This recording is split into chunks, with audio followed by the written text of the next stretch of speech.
అతి విరక్తియు నిస్పృహత్వంబుగల పెద్దలైన శిష్యుల సేవకాశపడరు.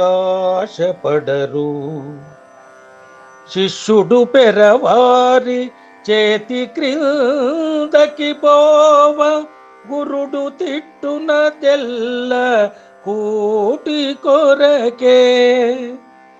అర్థకామాసక్తుడాచార్యుడై యున్న శిష్యునాత్మతరింప జేయగలడా.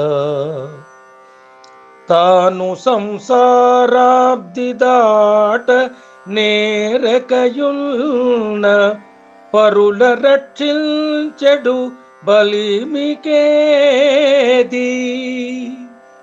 అధిక సుజ్ఞాన సంపన్నులైన ఘనులు శిష్యులన్యుల పాలైన చింతపడరు. చక్రధర ధర్మపురిధామ సార్వభౌమ నరహరి భక్తజన కల్ప నాగతల్ప. ఆ ఆ ఆ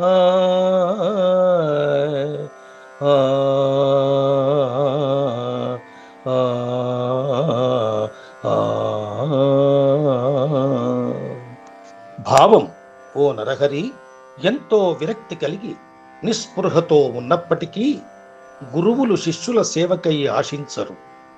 శిష్యుడు ఇతరుల చేతి కింద పనిచేయడం కోసం గురువు తిట్టినాడంటే ఇదంతా తన పొట్టకూటి కొరకే. ధనంపై కోరిక ఉన్న ఆచార్యుడు తన వద్ద ఉన్న శిష్యుల్ని తరింపజేస్తాడా?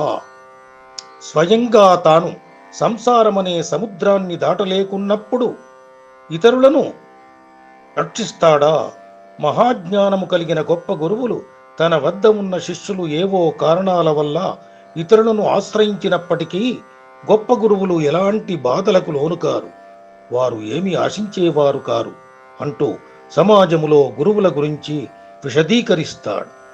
ధనం కోసం ఆరాటపడి శిష్యులను పెంచుకునే గురు శిష్య సంబంధ విధానాన్ని తిరస్కరిస్తాడు.